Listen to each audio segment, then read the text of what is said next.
الحمد لله نحمده ونستعينه ونستغفره ونؤمن به ونتوكل عليه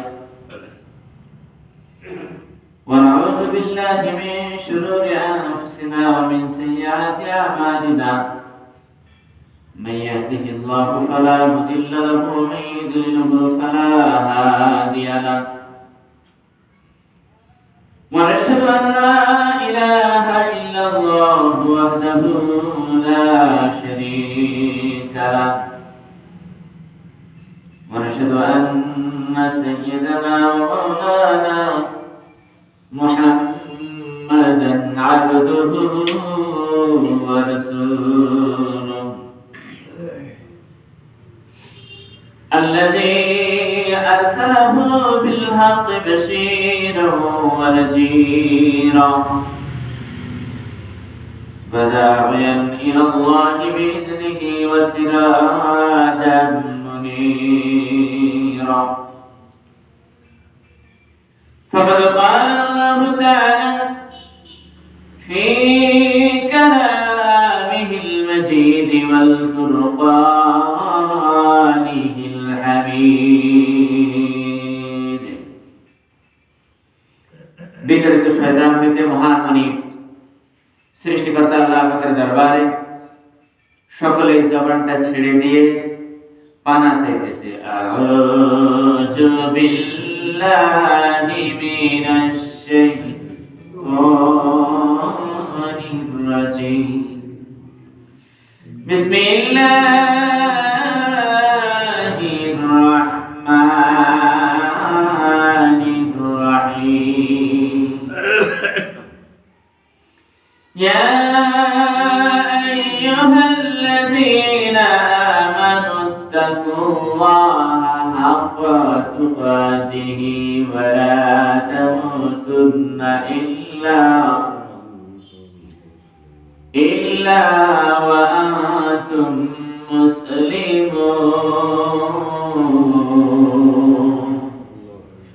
صدق الله العظيم قال رسول الله صلى الله عليه وسلم قال آيات المنافق ثلاثة حدث كذب وعد أخلف মুআতি বিনা ইখওয়ানা রাহুল বুখারী সবাই বলি আল্লাহু আকবার وقال رسول الله صلى الله عليه وسلم من أذن 7 سنين فدخل الجنة جربل الله أكبر وقال رسول الله صلى الله عليه وسلم لا تدخل الجنة جسد غذي بالحرام أو كما قال عليه الصلاة والسلام আজ থেকে বহু বছর আগে এই দুনিয়ার বুকে ইসলাম নাম ছিল না কোথাও কোনো মানুষের মুখে মন্দিরে সব বাজিত ঘন্টা ছিল না আজানের ধ্বনি আধার জগতে কোরআন নিয়ে এসেছো হে সত্যের সন্ধানী দুনিয়ায় বুঝিয়া শুনিয়া সকলেই পাক কোরআনের পথে চলো ইসলামী তুমি সত্যবাদী তুমি বজ্র কণ্ঠে বলো জাগো মুজাহিদ ভেঙে দাওনি গাও কোরআনের গান বামপন্থীরা জোট বেঁধেছে করতে মুসলিম অপমান করতে মুসলিম অপমান সবাই বলেন ঠিক না মরনে ওয়ালা মর যাতে हैं रहने वाला कोई नहीं रोने वाला बहुत होगा जाने वाला कोई नहीं अल्लाहुम्मा सल्ली अला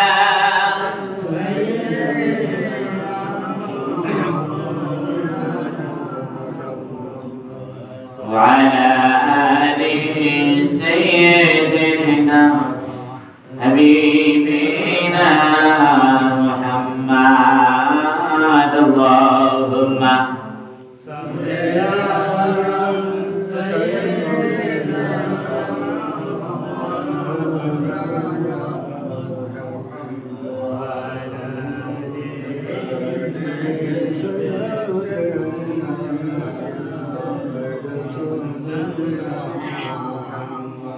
জিন্দেগি তোর যায় রে ফাঁকি দিয়া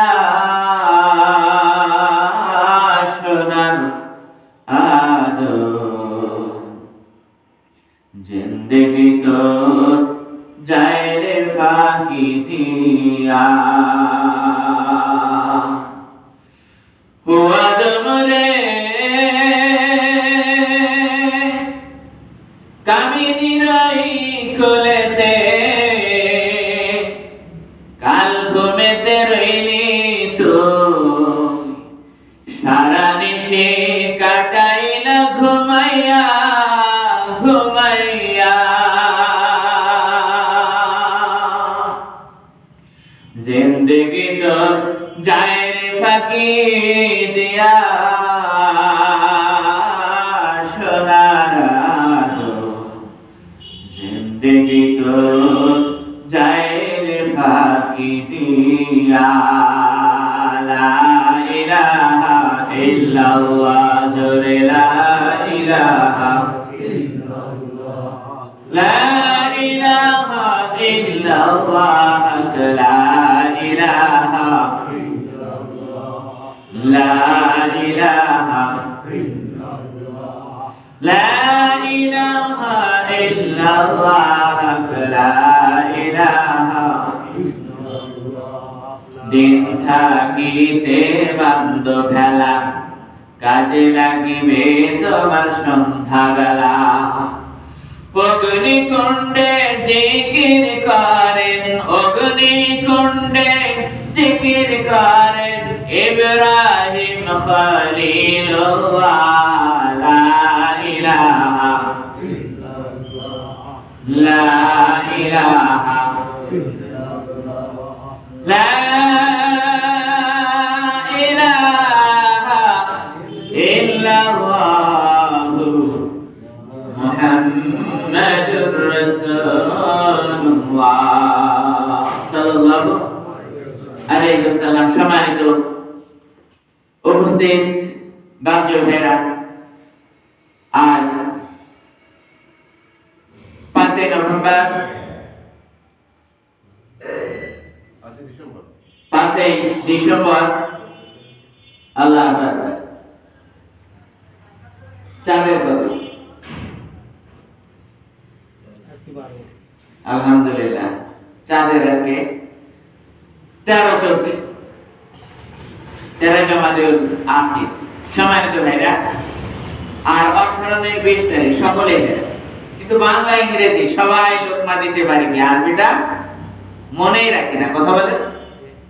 কিন্তু আমরা কি এটা ভেবে দেখেছি মৃত্যুর পরে এই আজরাইল এসে জানটা ধরে যেদিন টান দিবে, চক্ষু বন্ধ হওয়ার সাথে সাথে বাংলা, ইংরেজি, অঙ্ক, জ্যামিতি আর কোন কিছু সাংস্কৃতিক কাজে লাগবে না।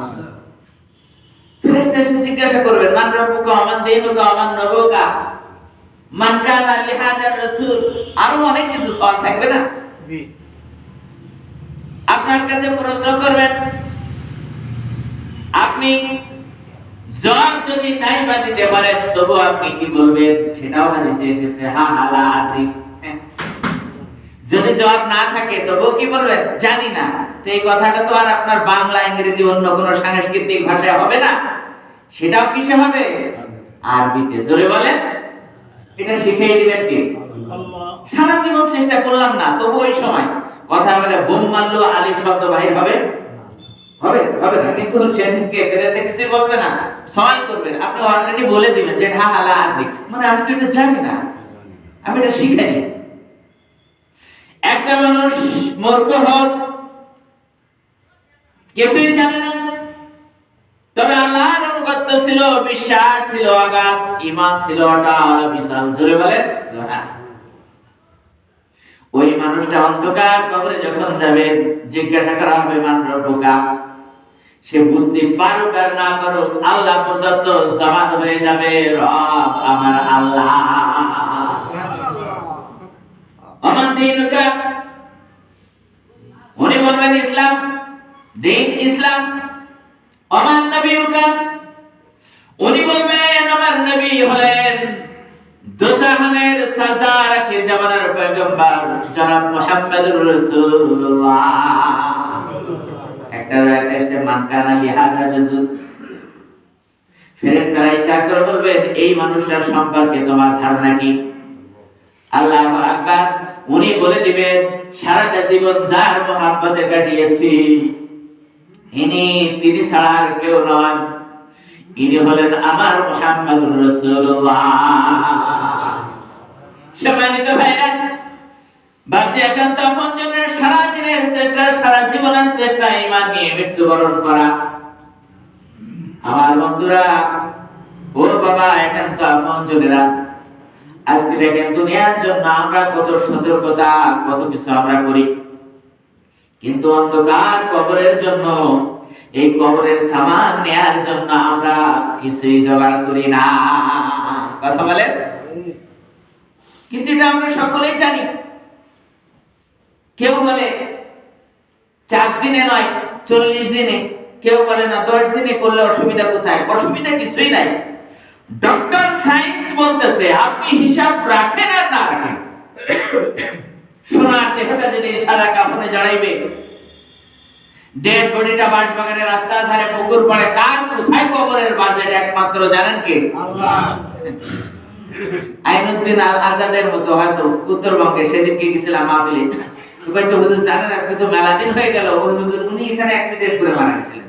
আল্লাহ আকবার বলবেন না? অত ভাইরাল শিল্পী ছিলেন তিনি।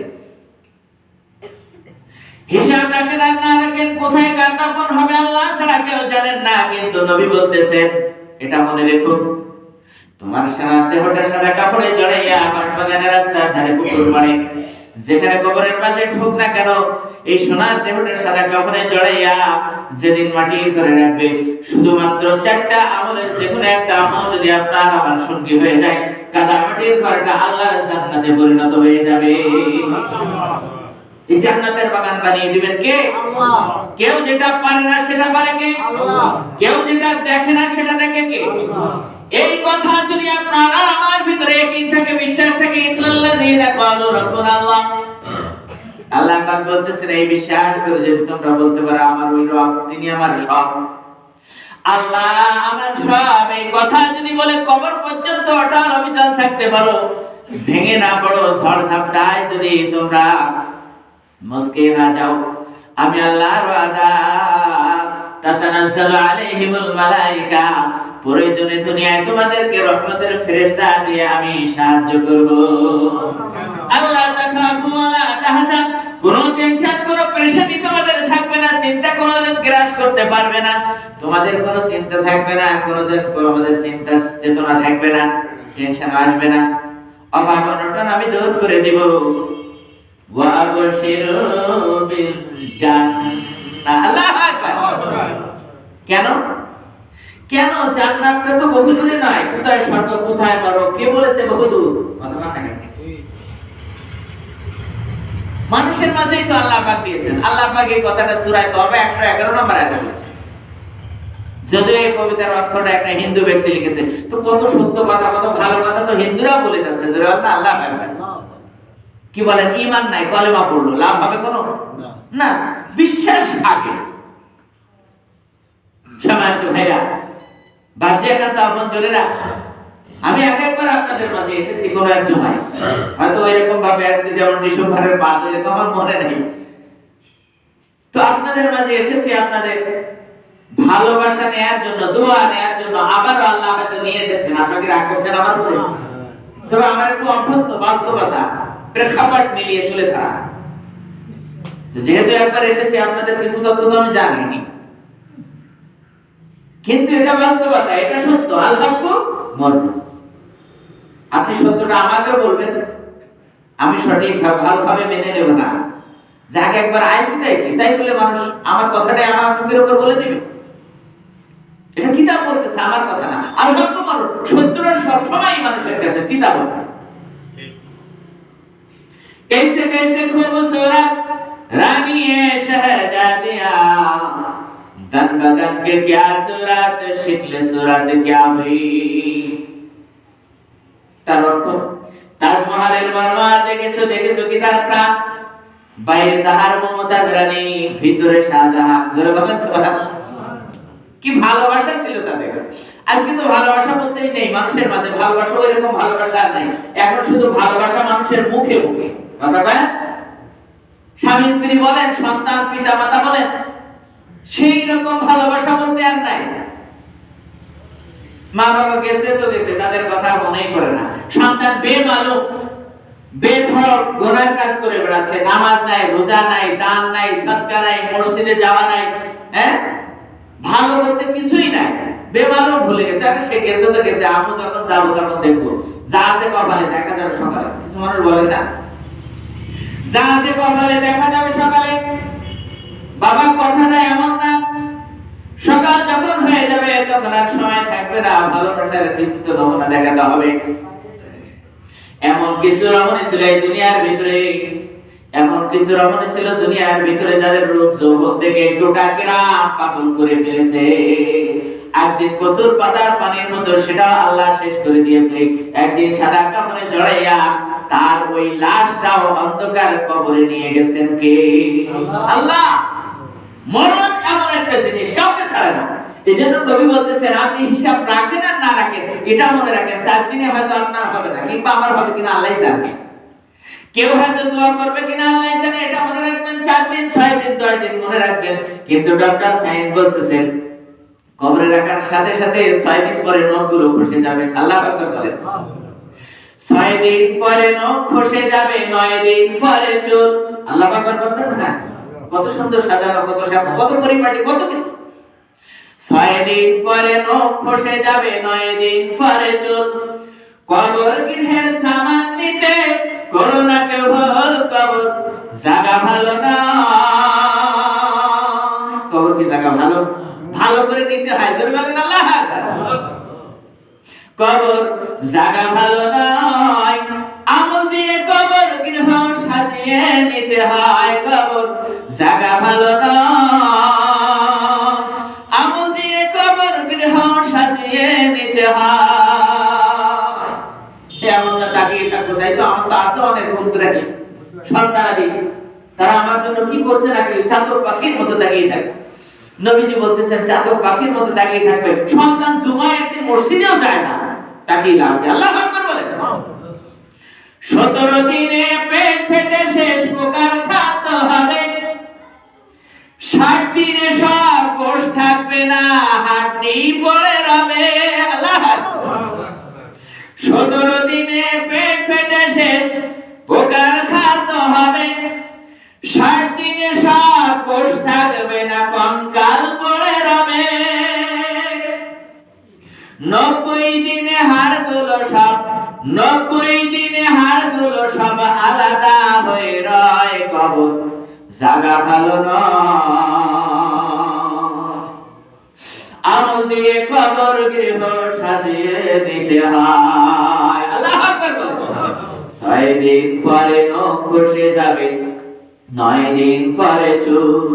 কবর গৃহের সামান নিতে করোনাকে ভুল, কবর জায়গা ভালো নয়, আমল দিয়ে কবর গৃহ সাজিয়ে নিতে হয়। জোরে বলেন না মারহাবা। কজন চিন্তা করছি আপনি? আপনি বলছেন যা আছে কপালে দেখা যাবে সকাল সকাল, না সময় থাকবে না। অবন্ধু সময় থাকবে না, সময় থাকতে আল্লাহর ঘরে সময় দেন, সময় থাকতে সিজদা দেন, সময় থাকতে তওবা করেন। নবীজি বলতেছেন, আল্লাহ যদি খুশি হয়ে যান আপনার জীবনের সব পাপ করে দিবেন মাফ। কে? আল্লাহ। আল্লাহ আল্লাহ পারে না এমন কিছু আছে নাকি? আল্লাহ পারে না এমন কিছু না, চাইলে তিনি সব পারেন। সম্মানিত বন্ধুগণ, আল্লাহ পাক পবিত্র কালামে বললেন, ওয়াকানা হাক্কান আলাইনা নাসরুল মুমিনিন। আল্লাহ পাক বলছেন, মুমিনদের সহযোগিতা করা, সাহায্য করা, এটা আমি আল্লাহর হক। জোরে করে সুবহানাল্লাহ। আল্লাহ তো দায়িত্ব নিয়ে নিয়েছে। আমরা যদি সেই মুমিন না হতে পারি, মালিকের কাছে চাইতে না পারি, আমরা যদি সেই হকদার না হই, তাহলে আল্লাহ তো দয়া করবেন না। চলাফেরা আমাদের ভালো না, দুনিয়ার পায়ে হুজুর দুনিয়া তো ভালো না। এটা তো বুঝলাম, কিন্তু নবীজি বলতেছেন একটা সুন্নাত হাতের ভিতরে আগুনের কাষ্ট রাখার থেকে কষ্ট করা হবে, কিন্তু এরপরও যদি একটা সুন্নাত কেউ এটা ধরতে পারে, আমি নবী তাকে ছেড়ে আল্লাহর জান্নাতে যাব না। আমি নবীর ওয়াদা, ওই উম্মতকে সত্যি মানে আল্লাহ জান্নাতে যাব। জোরে বলেন সুবহানাল্লাহ। সূরা তাওবা 111 নম্বর আয়াতে আল্লাহ বললেন, ইন্নাল্লাহা আশতারা মিনাল মুমিনিনা আনফুসাহুম ওয়া আমওয়ালাহুম বিআন্না লাহুমুল জান্নাহ। আল্লাহু আকবার। কোথায় স্বর্গ কোথায় নরক কে বলে তা বহুদূর, মানুষের মাঝে স্বর্গ নরক মানুষের সুরে সুরে। আল্লাহু আকবার। আমি দেখি কিভাবে আমি মাথা উঁচু করে দাঁড়াইবো, আরেকজন মাথার উপরে পা দিয়ে কাঁধে ঠ্যাং পড়তেছে, কোথায় পা রাখতেছে এটা খেয়াল করি। আমাকে দাঁড়াতে হবে, এটাই আমার চেষ্টা। সম্মানিত ভাইরা, বাদ একান্ত আপন জন্য এটা মুমিনের পরিচয় নাই। মুমিনের পরিচয় হলো ভ্রাতৃত্ব বন্ধনে আবদ্ধ হয়ে, এমনকি পৃথিবীর ভিতরে এখানে নাই হোক, সেই ফিলিস্তিনের জন্য আমার মনে আছে দোয়া করেছিলাম, আজকে ফিলিস্তিনে না হোক আরকানের মুসলমানদের কষ্টে আছে, তাদের জন্য দোয়া করতে হবে। আল মুসলিমে আকুল মুসলিম, মনটা যদি আমার না কাঁদে তাহলে কোনদিন আপনি মুমিন হইতে পারবেন না। মুমিন মুসলমানের জন্য এমনকি আল্লাহ রাসূলকে গালি দেয়, কোরআন অপমান হয়, আমাদের মনের ভিতরে কোনো অনুতাপ অনুশোচনা না। অথবা কবি নজরুল কথাটা বলেছিলেন, তুমি কি আমার মুসলমান যদি রাসূলের অপমানে তোমার মনটা না কাঁদে। আল্লাহু আকবার বলেন। রাসূলের অপমানে যদি না কাঁদে তোর মন, মুসলিম নয় মুশরিক, তুই নবীজির দুশমন। জোরে বলেন আল্লাহু আকবার। কত বড় সত্য কথা বলেছেন কবি নজরুল। আল্লাহু আকবার। আমরা দুনিয়ার যত অপকর্ম তাই করে বেড়াই আর বলি আমাদের মতো নামাজি বোম্বাস্টিক মার্কা আরেকজন নাই, আমার মতো বড় বক্তা আরেকজন নাই। এই বক্তৃতা করে কি লাভ হবে কিয়ামতের কঠিন মুসিবতের দিন? আল্লাহ যদি আমাকে বলে আর নবীজি যদি আমাকে তাড়িয়ে দেন, সেদিন যদি হয় সোগান সোগান চলে যাও, তুমি আমার উম্মত নও। আজকে সারাটা জীবন ব্যয় করলাম, সারাটা জন্ম ব্যয় করলাম, এইটুকু জীবনে আল্লাহ যা কিছু দিয়েছে অর্থগুলো সব কিছু ব্যয় করলাম দুনিয়ার পিছনে, দুনিয়ার মায়ায়। ও যুবকরা রে খেয়াল করে শোনো, কারা আজকে অনেকে মুরব্বি মানে না, আছে না নাই? আপনি কোরআন হাদিস অনুসরণ করেন, কিন্তু মুরব্বি যদি আপনি অসম্মান করেন, মুরব্বি যদি না মানেন, কোরআন হাদিস অমান্য হবে। আল্লাহু আকবার। অনেকে মা বাবাকে গুরুত্ব দেয় না, মা বাবাকে মানে না। আল্লাহ প্রত্যেকটা মানুষ প্রত্যেকটা জিনিসের প্রস্তুতি নেয়। আজকে তাকিয়ে দেখেন, এটা চলতেছে হিমান্তর শেষে ঠান্ডার মৌসুম, আছে না? ঠান্ডা, কঠিন ঠান্ডা না, সামনে তো এখনো পৌষ মাস। কয় হুজুর সামনে পৌষ মাস, হুজুর কে আমাকে 12 মাস একসমান কথা কয় না। তবে তো মাহফিল এসেছেন, ভাইজান কয় হুজুর কোথায় ছিলেন কালকে? আমি বললাম কালকে যেখানে ছিলাম আগামী বৃহস্পতিবার আল্লাহ যদি চায় সেখানে রাখবে। আল্লাহু আকবার। ঘোষণা সুযোগের সময় এক একটা কিন্তু সময় আছে, বলার উদ্দেশ্য এক একজন প্রস্তুতি নেয়।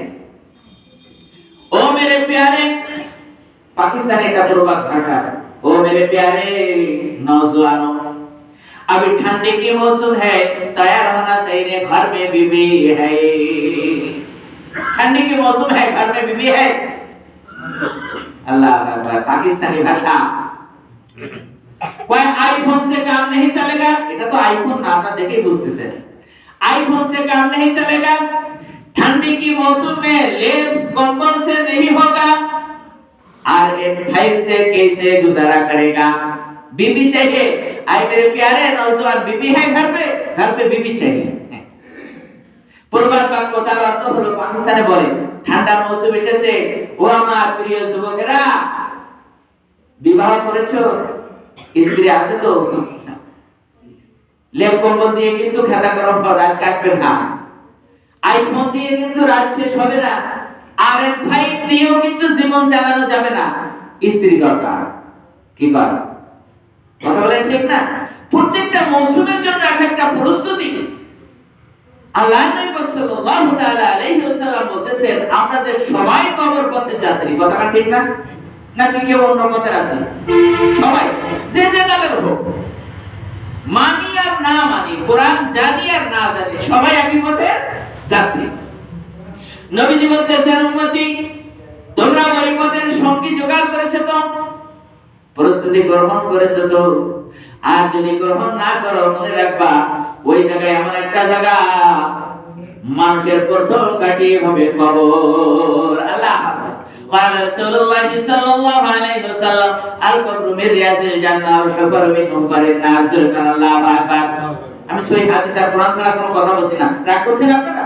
জোরে বলেন আল্লাহু আকবার।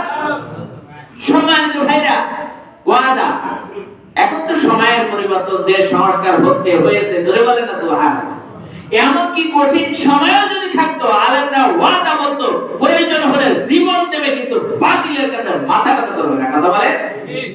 এইজন্য এখানে আল্লাহর ঘর, এই মেহরাব পৃথিবীর সবচেয়ে দামি জায়গা। এখান থেকে কথা হবে আল্লাহর কোরআন থেকে, নবীজির আদর্শ হাদিস থেকে। এই কথা শোনার পরে যদি কারো রক্তের ভিতরে জ্বালা যন্ত্রণা শুরু হয়ে যায়, আমি বলবো তার রক্ত পরীক্ষা করার প্রয়োজন রয়েছে। কারণ তার রক্তের ভিতরে আবু জাহেলের রক্ত, নমরুদের রক্ত, ফিরআউনের রক্ত প্রবেশ করেছে। কথা বলেন ঠিক কিনা? কোরআনের কথা সইতে পারে না তারা, আবু জাহেলের বন্ধু তারা, কি করে তারা? সম্মানিত ভাইরা, আপনারা ভালো, আপনাদের অবস্থা জানি, আগে একবার এসেছি। ও আমার ভাইরা রে, কথা বলতে খুবই ভালো লাগে। আপনারা উদার মনের মানুষ, জোরে বলেন না সুবহানাল্লাহ। আল্লাহ আপনাদের মহব্বত করেন, আল্লাহ আপনাদের ভালোবাসেন। কেন জানি আমার মনে হয় আপনাদের মাঝে আসলে আল্লাহ আমার দোয়াটাও কবুল করে নেবেন, জোরে বলেন সুবহানাল্লাহ। কিন্তু নবীজি বলতেছেন ইবাদত করো সাহাবীদের মতো, জোরে বলে ইবাদত করতে কি করো সাহাবীদের মতো, আর আদর্শ মানো নবীজির আদর্শ, জোরে বলেন না সুবহানাল্লাহ। ইবাদত করো সাহাবীদের মতো। আমার ভাইরা, কমিটি যেন হয় আপনাদের মসজিদের মতো, জোরে বলেন না সুবহানাল্লাহ। আর সব মসজিদগুলো যেন হয়, এটা কি গ্রাম গোয়ালকোটা, সব মসজিদগুলো যেন গোয়ালকোটা মসজিদের মতো, এরকম হবে না। না, মসজিদ যা, আপনার কমিটি ভালো, মুসল্লি ভালো, সব ভালো, কিন্তু মসজিদটা একটু উন্নত দরকার। কথা কয় না কি রাগ করে না, চাই করে মুক্তাদি ভালো, কমিটি ভালো, সব ভালো। আমি দোয়া করি, করে গেছি, আবারও করব। আল্লাহ যদি আনে তবুও করব, না আনে যেখানে থাকি সেখান থেকেও করব, জোরে বলেন সুবহানাল্লাহ। কিন্তু যেটা হয় সেটা বাস্তবতা, সেটা তো বলবই। বর্তমান ডিজিটাল যুগে আপডেট প্রয়োজন হয়েছে, তাই বললাম। হয়তো আল্লাহ দেবে, কমিটি প্রস্তুত দিচ্ছে, আপনাদের মনের আশা আছে যে হয়তো আল্লাহ পাক আমাদের এই মসজিদটাও যেন জান্নাতে একটা বালাখানায় পরিণত করেন, জোরে বলে সুবহানাল্লাহ। قال رسول الله صلى الله عليه وسلم احب البلاد الى الله تعالى مساجدها, জোরে বলবেন না আল্লাহু আকবার। পৃথিবীর ভিতরে এর থেকে দামি জায়গা আর হবে না, জোরে বলে মসজিদ নবীটা চাইতেছে কতটা সোনা দিয়ে বাধাই করলে আল্লাহ নবীজি খুশি হবেন, আল্লাহ রহমত করবেন, জয় বলেন সুবহানাল্লাহ। এমনি করে পৃথিবীর বিভিন্ন মসজিদগুলো তারা চাইতেছে, কিন্তু নবীজি বলেছেন উম্মতি রে, মসজিদগুলো যতই স্বর্ণ আর রূপা দিয়ে বাধাই করো, ঈমান যদি মজবুত না হয়, ঈমান যদি পক্ত না থাকে, ওই সিজদার কোনো মূল্য নাই, জোরে কথা। আর খেজুর পাতার ছাদ ছিল মসজিদে নববী, এমন একটা সময় খেজুর পাতার ছাদ, খেজুর পাতার বেড়া, আল্লাহু আকবার। ওই সেজদা দেনওয়ালা মানুষগুলো এত দামি, আল্লাহর এত প্রিয়, যে মানুষের একটা সেজদা গোটা পৃথিবীর থেকেও ভারী ওজনওয়ালা। সম্মানিত ভাইরা, বাচ্চা এখন তখন চলে না। আব্দুল্লাহ ইবনে মুবারক তাবিঈনদের একজন সাথী, যিনি ছিলেন হাদিস জগতের উজ্জ্বল নক্ষত্র, অনেক হাদিস তিনি লিপিবদ্ধ করেছেন। আল্লাহু আকবার। এক সময় হজের মৌসুমে হজ পালন করার পরে চিন্তা করলেন ঠান্ডার সময় যাব কোথায়, থাকবো কোথায়। আল্লাহু আকবার। চিন্তা করলেন মোল্লাকর মসজিদ পর্যন্ত আছে না নাই, মসজিদে যেহেতু আছি মসজিদ ছাড়বো না, মসজিদ ছাড়লে থাকার জায়গা হবে না। এশার নামাজের পরে অনেকক্ষণ তাসবিহ তাহলিল করলেন। এবার উনি চিন্তা করলেন মসজিদ ছাড়া যাবে না, কিন্তু কিছুক্ষণ পরে মসজিদ যেমন তেমন হোক না কেন, মসজিদের খোলামের তো আছে, আর মসজিদ নববী বলে কথা, জুড়ে বলেন না সুবহানাল্লাহ। কিংবা কাবার চত্বরে এশার নামাজের পরে যতই টাউন শহর যেমন হোক না কেন, খাদেম সাহেব এসে বলে কি আপনি নামাজ যদি বাকি থাকে বারান্দায় এসে পড়েন, তালা মেরে যাব। কথাটা ঠিক না? তালা বারান্দায় এসে পড়ে। ওনাকে বললেন আব্দুল্লাহ ইবনে মুবারক, ওনাকে তো চেনেন না, এত বড় মুহাদ্দিস, খাদেম এসে বললেন, হুজুর কি আপনি, আপনার কি নামাজ এখন শেষ হয়নি? কইছে হ্যাঁ বাবা হয়ে গেছে। তো কয় বেরোলে ভালো হয়। কয় কেন? কয় আমি তো খাড়িয়ে আছি মসজিদ তালা লাভ করার জন্য আপনার অপেক্ষায়, আপনি বেরোবেন কখন, তালা মারবো। তো দেখছি আপনি কোনো পিছেই টাকার না, তাই বাধ্য হয়ে ডাকলাম। তো নামাজে নেই? তো কইছে না আমার ইবাদত শেষ হয়ে গেছে। তাহলে বেরিয়ে আসেন, তাড়াতাড়ি আমি চলে যাই, আমার তো সংসার আছে। আপনি নামাজ এসেছেন এখানে অনেকদিন পরে, এই জন্য বেরোতে চাচ্ছে না, পরে আবার আসবেন যখন করবো। চিন্তা করলেন কোথায় যাবো, একটু মসজিদে থাকি। কয় তার মানে কি? কয় আমার থাকার জায়গা নেই, অনেক দূর থেকে এসেছি, রাতটা কাটাই। আপনি তালা মারলি বাইরে থেকে বেরিয়েছেন। কয় পাগল নাকি? কমিটির লোক আমার যখন দেখবে তাহলে তো আমাকে বলবে চাকরিটা ওই জায়গায় শেষ, ভিতরে রেখে মানুষ রেখে তালা, তা হবে না, আমার আছে অনেক জানা, তাড়াতাড়ি মসজিদ ছাড়েন, তালা মারো। উনি যখন উঠতে রাজি হলেন না, কইছে দেখেন যত বড় বক্তা হন আর যাই হোক, আমাদের এখানে এসেছে, আমাদের কথা শুনলে সম্মান করব, নইলে কিন্তু ঘাড় ধাক্কা দিয়ে বাহির করব, কথা কয় না। হ্যাঁ, শৃঙ্খলা আছে, নিয়ম আছে, যত সময় নামাজ হবেই হবে, যদি আপনি না করেন যত বড় ইমাম হন না কেন আপনার কথা কিন্তু চলবে না, আছে না নাই? মসজিদের একটা রুল আছে। উনি চিন্তা করলেন অসম্মান হওয়ার আগে মসজিদ ছাড়া ভালো, ছাড়তে চাচ্ছিলেন না। যাইতে যাইতে কোথায় যাবেন, কিছু দূর যে আল্লাহু আকবার শহরের ভিতরে দেখে একটা বাজার, ওইখানে অনেক লোকজন। তো চিন্তা করলেন এই বাজারের ভিতরে সময় কাটাবো, কিন্তু আল্লাহ রাসূল সাল্লাল্লাহু আলাইহি ওয়াসাল্লাম বলেছেন আহাবুল বিলাদ ইলাল্লাহি তাআলা মাসাজিদুহা ওয়া আবগাদুল বিলাদ ইলাল্লাহি আসওয়াকুহা। আসওয়াকুহা এটা হচ্ছে সবচেয়ে নিকৃষ্ট জায়গা, এটা হলো বাজার।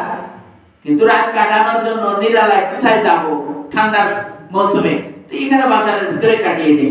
কাটাতে কাটাতে দেখে একটা হোটেলের সামনে একটা ছেলে সুন্দর করে একবার ইস্তেগফার পড়ে, একবার কালিমা পড়ে, আর রুটি বেলতেছে, চুলো জ্বালাচ্ছে, সুন্দর করে রুটি সেকতেছে, জোরে বলে সুবহানাল্লাহ। চিন্তা করলে এই যুবকটা যেহেতু জিকির ফিকির করতেছে, ইস্তেগফার করতেছে, তো আমি এখানে যে আগুনের কাছে একটু সময় কাটাই, বুড়া মানুষ, ঠান্ডা লাগতেছে। তো আগুনের কাছে গেছে, যাওয়ার পরে বসে আছে, আসার পরে বলছে যুবক রে তোমার কাছে একটা প্রশ্ন করবো। কইছে কি বলেন? কইছে বা এত সুন্দরই করতেছেন, আর আপনি এই যে রুটি সেকতেছেন, কিন্তু বারবার ইস্তেগফার করতেছেন, কেউ যদি টাকা দেয় তবু ইস্তেগফার করতেছেন, যে রুটির দাম কত?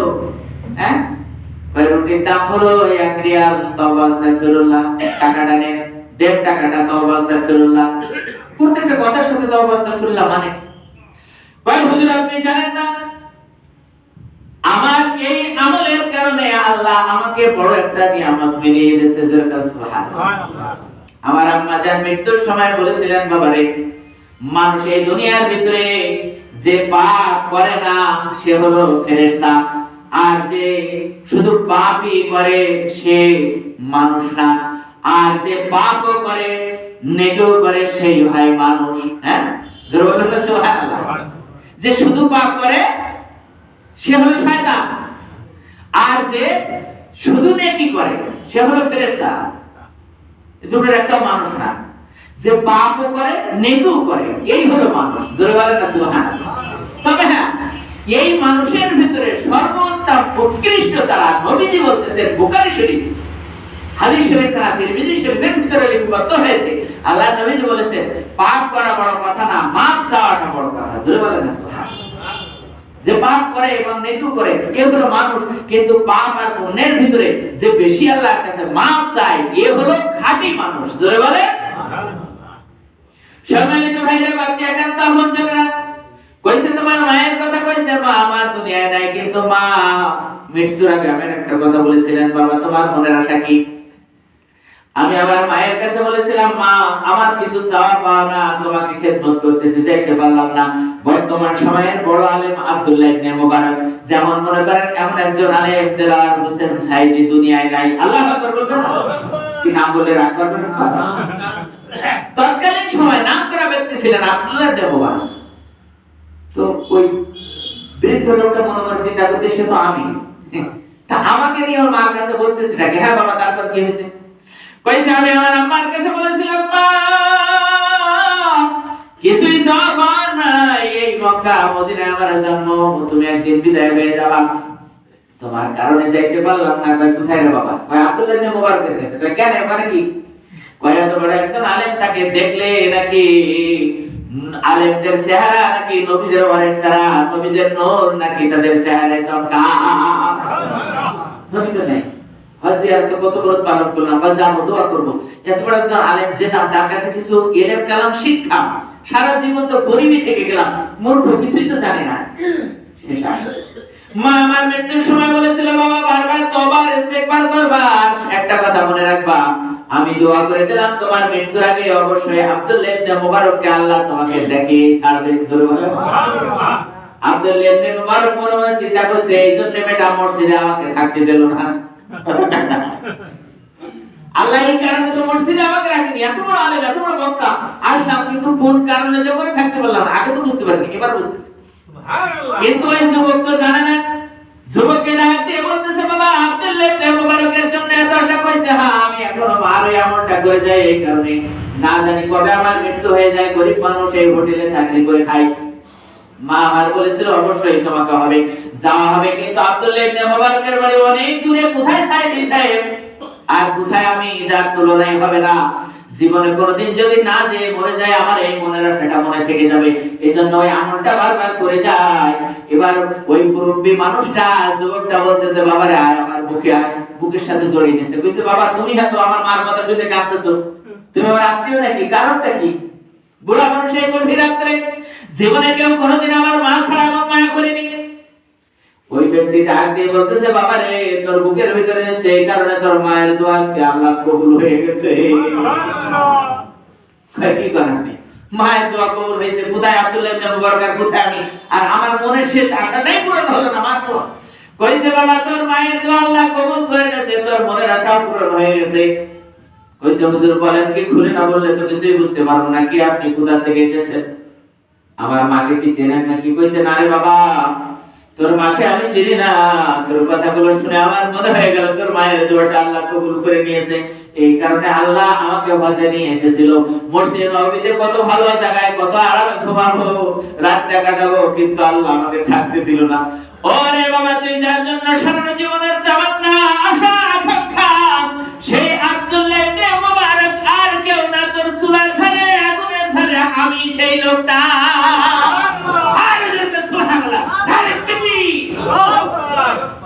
আপনি তোর আম্মার দোয়া কবুল হয়ে গেছে। যুবক এবার লোকটাকে ছেড়ে দিয়ে মুখের দিয়ে অবাক হয়ে তাকিয়ে রয়েছে, ভাই সত্যি কি আপনি? কইছে, হ্যাঁ। কয়, আল্লাহ পারে সবকিছু, কিন্তু এত তাড়াতাড়ি পারে, এত তাড়াতাড়ি আমল করিয়ে দিবে আমার জানা ছিল না। وَكَانَ حَقًّا عَلَيْنَا نَصْرُ الْمُؤْمِنِينَ। আল্লাহু আকবার। মুমিনদের সাহায্য করা, সহযোগিতা করা হলো আল্লাহর দায়িত্ব। ও বন্ধু, আমারও মা আছে মৃত্যুর শয্যায়, আমারও মা আছে মৃত্যুর শয্যায়, আব্বা দুনিয়ায় নাই। দুনিয়ার ভিতরে এমন কোন সন্তান আছে যে মা বাবার ভালো চায় না, মা বাবাকে স্বপ্নে, চোখের সামনে সারাটা জীবন দেখতে চায় না, এমন কোন সন্তান আছে বলে মনে হয় না। কিন্তু মা আমার মৃত্যুর শয্যায়, গত রাত্রে এসেছি, গতকালকে বৃহস্পতিবারে, তবুও মা মা মা তো ভাই আমার অপেক্ষায় বসা। মা আমার বোনদেরকে ভালো করে চিন্তা করে না, দেখলে বলে, তুমি কার কন্যা, কার মেয়ে, তোমার বাড়ি কোথায়? আমি বললাম, মা কত মানুষকে ভুলে গেলে, আমাকে জীবনে ভুললে না। মা আমার বলে, বাবা রে,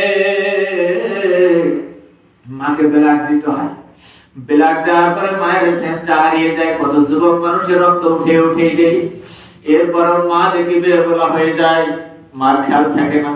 আমি একদিন মাকে বুকে জড়িয়ে বললাম, মা তুমি কত মানুষকে সারা জীবন ভুলে গেলে, আমাকে জীবনে ভুললে না। তাই বাপকে বলো কি, কাকে ভুলে গেছি? আমি কোনো সময় যদি ভুলেও থাকি, আমার মনে থাকে, ওই বাবা, ওই মা বাবা কবরে রাখার পরে কে ভুলে গেছো মা বাবাকে? কেমনে ভুলে আছো তুমি ঠান্ডা রজনীতে? ওই যে আলিশান গাড়িতে চলি, বিল্ডিং ছাদ ঢালাই বিল্ডিং বাড়িতে ফুলের বিছানায় ঘুমিয়ে থাকি। একবার কি চিন্তা করেছি, জনম দুঃখিনী মা, জনমদাতা পিতা কেমনে রেখেছেন আল্লাহ। আল্লাহ নবীজি বলতেছেন, সন্তান রে, তুমি যোগ্য সন্তান হইতে পারো নাই, যোগ্য সন্তান যদি হইতে 5 ওয়াক্ত মসজিদে যাইতে, জোরে বলেন সুবহানাল্লাহ। সুবহানাল্লাহ। নবীজি বলেছেন, দুনিয়ার ভিতরে 3টা জিনিস হলো সাদকায়ে জারিয়া, যার কোনো তুলনা হবে না। তার ভিতরে পিতামাতার জন্য নেককার পরেজগার সন্তানাদি, জোরে বলেন সুবহানাল্লাহ। রাগ করেন না, আপনাদের মসজিদ পুরানো তাই কি মসজিদের মুসল্লিগুলো খুব ভালো, কমিটিটাও অনেক ভালো, জোরে বলেন না সুবহানাল্লাহ। দোয়া করে যাই করতে থাকবো। ও বন্ধু, আমি সেদিনকে বলতেছিলাম জীবনে কোনোদিন আসি আর না আকাশে দোয়া করব। আল্লাহ যেহেতু নিয়ে এসেছেন কেন দোয়া করব না। তবে আপনাদের কাছে করজোরে মিনতি জানিয়ে পায়ে হাত রেখে আমিও দোয়া চাইব। মৃত্যুর আগে আমার মা মারা সবাই যাব, কেউ থাকবো না দুনিয়ায়, কিন্তু মৃত্যুর আগে যেন ঈমান নিয়ে যাইতে পারে। আর বার্ধক্যের যন্ত্রণা যে এত কষ্ট, আমার মাকে না দেখলে আমি বুঝতাম না। বার্ধক্যের কষ্ট বাবা, বুড়া মানুষ যাদেরকে একটু আদর দিবেন, স্নেহ করবেন, তাদের যে ব্যথা একমাত্র আল্লাহ ছাড়া আর কেউ জানে না। জোরে করুন আল্লাহু আকবার।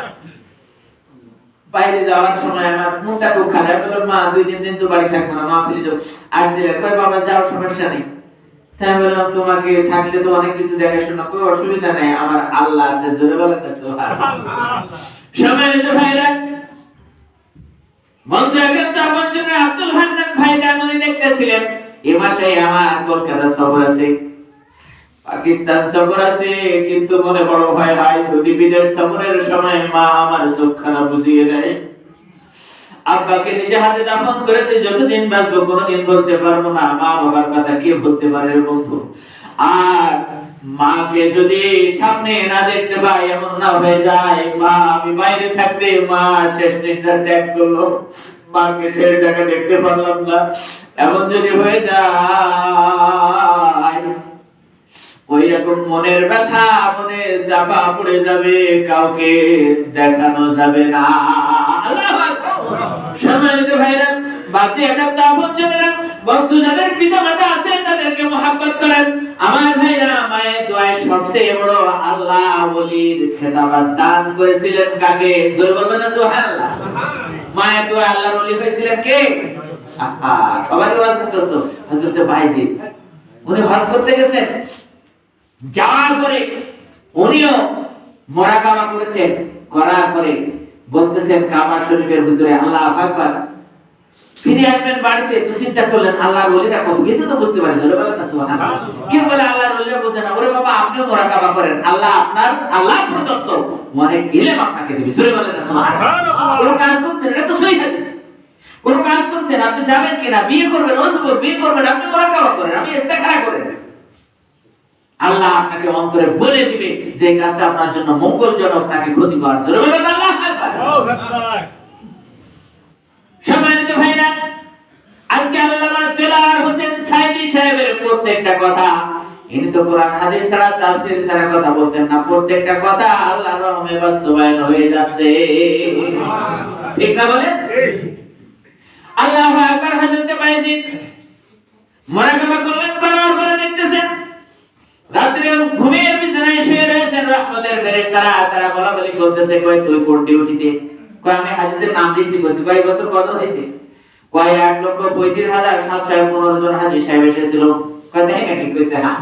কয় তোর হাতের কে লিস্টি? কয় যাদের হজ কবুল হয়েছে তাদের লিস্টি।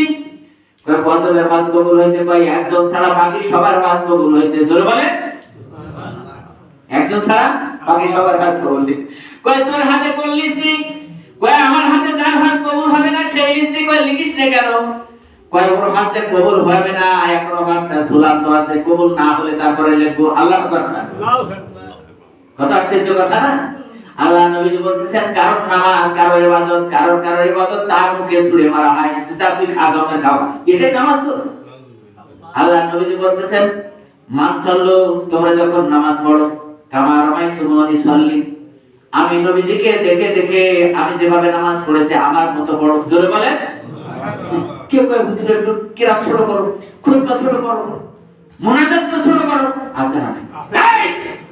ইমামকে কমান্ড করার অধিকার তোকে কে দিয়েছে? কথা বলেন না কেন?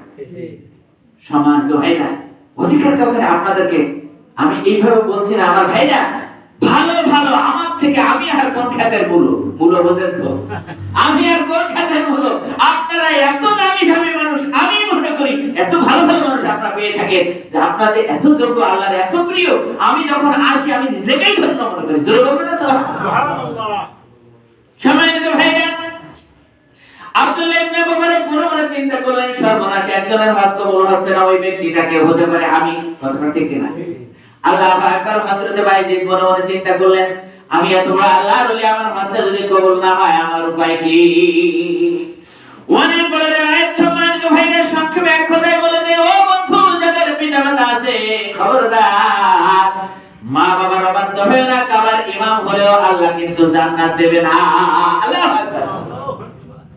উনি এবার চিন্তা করলেন, তারপরের দিন আরো ইবাদত করলেন, ইস্তেগফার করলেন, মুরাকাবা করলেন, করার পরে কিছুই বুঝতে পারতেছেন না যে অবস্থাটা কি। তারপর দিন রাতে ঘুমিয়ে গেছেন।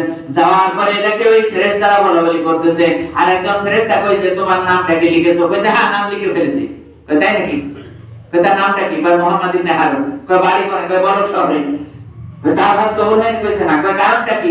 কই, তা তো জানি না, লিখতে বলা হয়েছে তাই লিখেছি। কথা একটা, হ্যাঁ, ওই হজটা যেন কবুল না হয় তাই লিখতে বলা হয়েছে তাই লিখছি, কেন যে কবুল হলো না তা তো জানি না।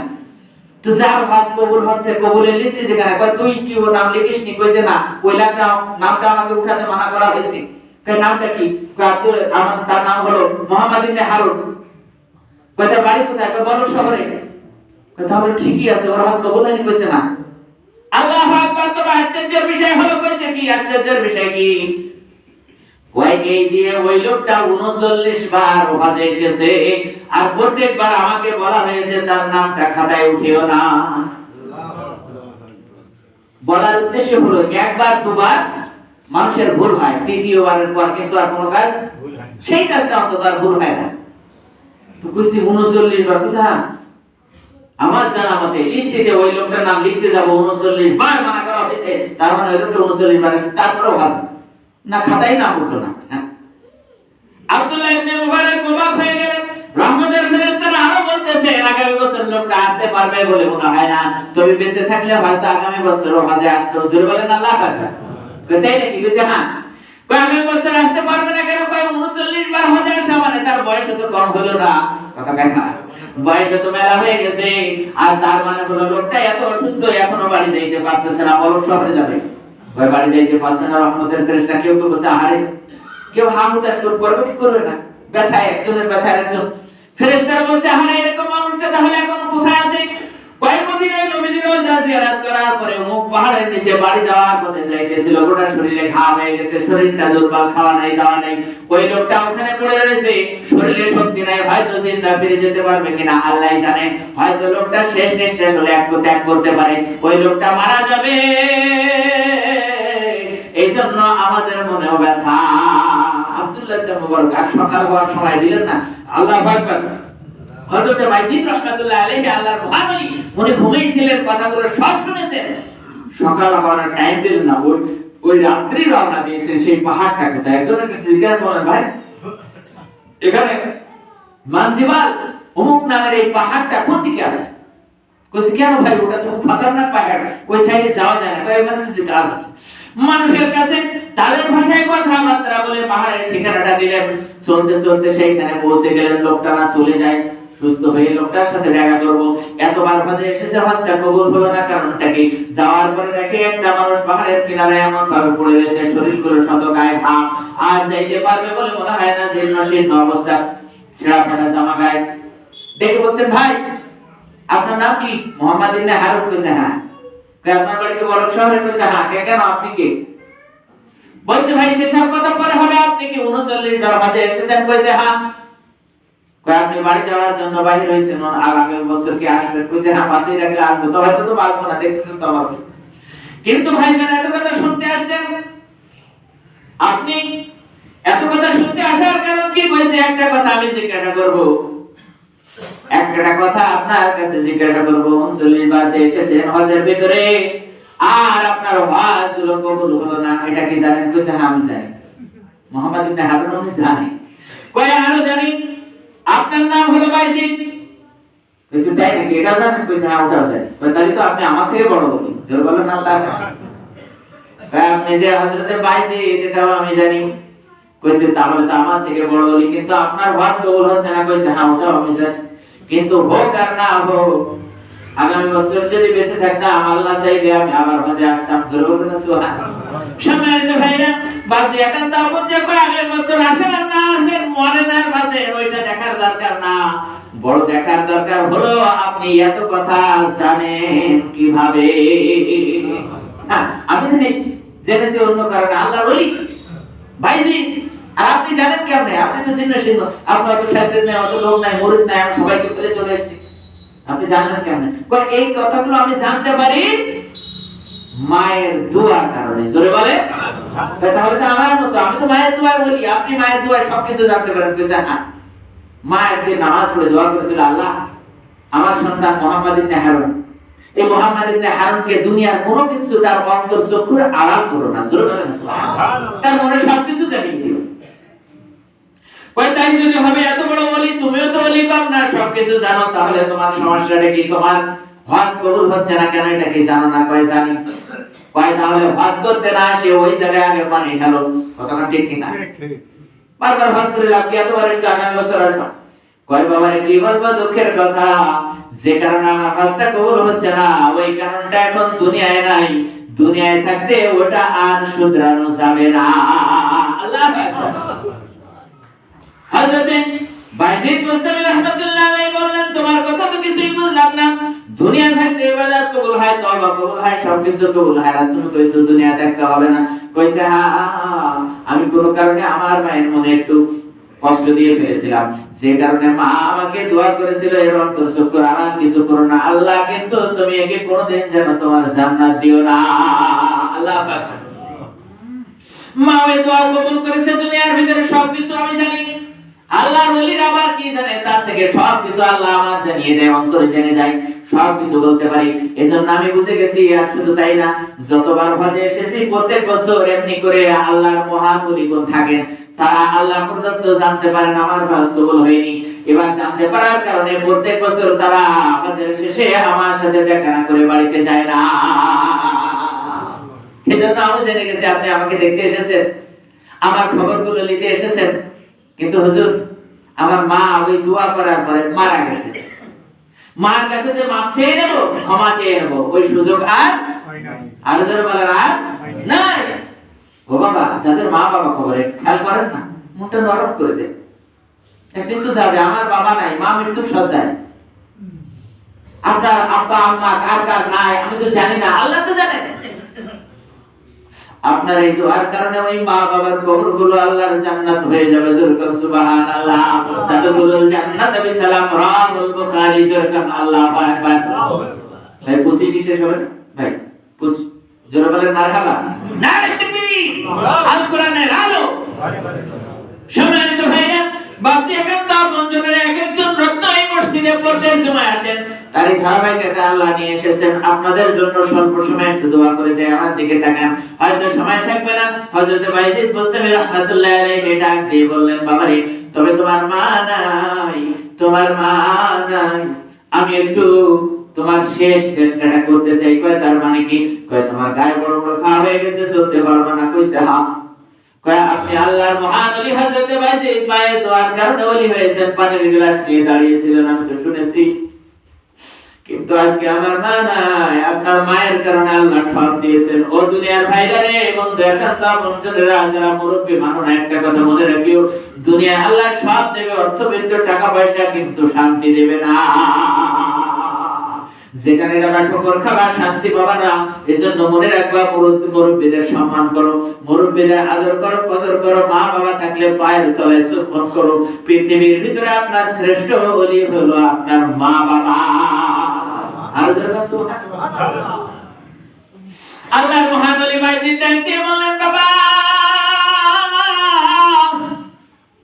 আমি তোমার জন্য একটা চেষ্টা করব, চলো আমার সাথে কাবার কাছে। ঘাড় বুকের ভিতরে বগলের নিচে কাঁধ লাগিয়ে দিয়ে ঘাড়ের মধ্যে হাতটা উঠিয়ে নিয়ে অনেক কষ্ট করে তাকে নিয়ে কাবার কাছে চলে গেছেন। গভীর মনোযোগ খেয়াল করেন, আমার দিকে তাকান। সুন্নাতের সময় হয়ে যাবে কাবার কাছে, যে কাবার গেলাম ধরে আরশের মালিককে ডেকে বললেন, আরশের মালিক গো তুমি পারো না এমন কিছু নাই, কিন্তু মা তো দুনিয়ায় নাই, মা আবার দুনিয়ায় আসবে, আল্লাহ তুমি পারো না এমন কিছু নাই। জোরে বলে তুমি চাইলে অনেক কিছু করতে পারো। ও আল্লাহ মুহাম্মদ ইবনে হারুনকে তুমি মাফ করো। মুহাম্মদ ইবনে হারুন চোখের পানি ছেড়ে দিয়ে কাঁদতেছে। আল্লাহু আকবার। নবীজি বলতেছেন আল্লাহ পৃথিবীর সবকিছু সয়ে নেয় কিন্তু চোখের পানি আল্লাহ সয় না। সাথে সাথে চোখের পানি আল্লাহ মুছানোর জন্য কুদরতি হাতখানা বাড়িয়ে দেয়। আল্লাহু আকবার। অনেক কোরআন করলেন। বাইজিদ মুস্তামি রাহমাতুল্লাহ আলাইহি বললেন তোমার সাথে যখন সাক্ষাৎ হয়ে গেছে তোমার জাহান্নামের পথিক দেখে আমি বাইজিদ বাড়িতে ফিরে যাব না। প্রয়োজন যদি হয় যে কয়দিন থাকা লাগে থাকবো, এমনকি তোমার সাথে যদি শেষ নিঃশ্বাস ত্যাগ করা লাগে তবু আল্লাহ যদি এতে খুশি হয় তবুও করবো। যেরকম আল্লাহু আকবার। মুহাম্মদ ইবনে হারুন কাঁদতেছে, দোয়া করতেছে। চিন্তা করলেন আল্লাহ মুহাম্মদ তো আমার জন্যই দোয়া করতেছেন। দোয়া করতে করতে হযরতে বাইজিদ বুস্তামি রাহমাতুল্লাহ আলাইহি একটু ঘুমের তন্দ্রা।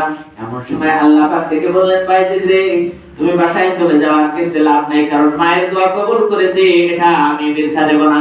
তবে ও বাইজিদ শুনিয়ে রাখো, আজকে তুমি দোয়া করার কারণে মুহাম্মদ ইবনে হারুনের চোখের পানির কারণে আমি আল্লাহ জাহান্নামে ওকে দেব ঠিকই, কিন্তু ওই চোখের পানি দিয়ে জাহান্নামের আগুনটা নিভিয়ে দেব। জোরে বলে যেহেতু তোমার দোয়াটা কবুল করে ফেলেছি, ওর মায়ের দোয়াটাও তো আগে কবুল করে দিয়েছি। আর সন্তানের জন্য পৃথিবীর ভিতরে মা বাবার তুলনা সন্তানের আর কিছুই হয় না। ওয়াকফিল্লাহুমা জানাহাজ যুল্লি মিনার রাহমাতি ওয়া কুর রাব্বিরহামহুমা কামা রাব্বায়ানি সগীরা। আল্লাহু আকবার। আমি আল্লাহর ঘোষণা, সন্তানের জন্য পিতামাতা হলো সবচেয়ে বড় আপন, আর পিতামাতার জন্য সন্তান হলো সবচেয়ে আপন। সন্তান দোয়া না করে 5000 টাকা দিয়ে একজন বক্তা ভাড়া করেছে, মনে করেন আফসারউদ্দিন সিদ্দিকীকে সাতক্ষীরা থেকে আনিয়ে বলল হুজুরকে একটু দোয়া করে দাও, 5000 টাকা মেরে দিলাম। হুজুর যতই দোয়া করুক চোখের পানি ফেলা। তার থেকে তার আপনজন যদি নামাজে এসে জুমার নামাজ খানা পড়ে হুজুরের সাথে হাত খানা তুলে বলে আফসারউদ্দিন সিদ্দিকের সাথে মালিক গো তুমি আমার মাকে কবুল করে নাও, আমি আপন হয়ে দোয়া করিতেছি। আল্লাহ আমি দোয়ার সিস্টেম জানি না, এজন্য আফসারউদ্দিন সিদ্দিকের সাথে হাত তুলেছি। এমনি ভাবে যদি আপনার হাত খানা উঠে যায়, এমনি ভাবে যদি তার সন্তানের হাত দুই খানা উঠে যায়, এমনি ভাবে বাইজিদ বুস্তামি রাহমাতুল্লাহ আলাইহির মতো আফসারউদ্দিন সিদ্দিকের সাথে হয়তো সে গুনাহগার হতে পারে, কিন্তু তার সাথে তার সন্তানের ওসিলায় আল্লাহ তার পিতামাতার জীবনের সব পাপ করে দিবেন মা। আর জোরে সুবহানাল্লাহ, নারে তাকবীর। মুহাম্মদ ইবনে হারুনের তন্দ্রা ভেঙে গেল, ডাক দিয়ে বলছে আর কেঁদো না। হযরত বাইজিদ বুস্তামি মুহাম্মদ ইবনে হারুনকে বলছে বাবা আর কেঁদো না। কয় কি ভাব কাঁদবো না, আমার তো জাহান্নামে, আপনি যেহেতু জেনেই গেছেন রহমতের ফেরেশতারা জাহান্নামের খাতায় আমার নাম তুলে গেছে।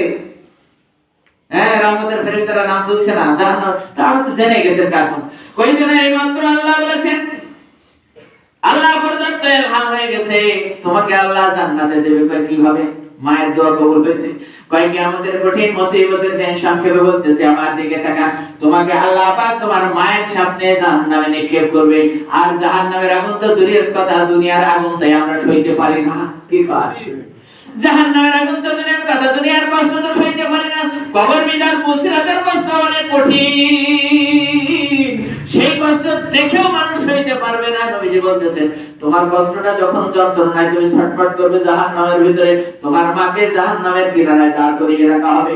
তোমাকে যখন আগুনের ভিতরে পড়তে দেখবে, ছটফট করতে দেখবে, মা বলে চিৎকার দিতে দেখবে, মায়ের মনটা নরম হয়ে যাবে, ডাক দিয়ে বলবে আল্লাহ জাহান্নামের এত কঠিন যন্ত্রণা আমি তো জানতাম না, আল্লাহকে তোমার কাছে দোয়া করি,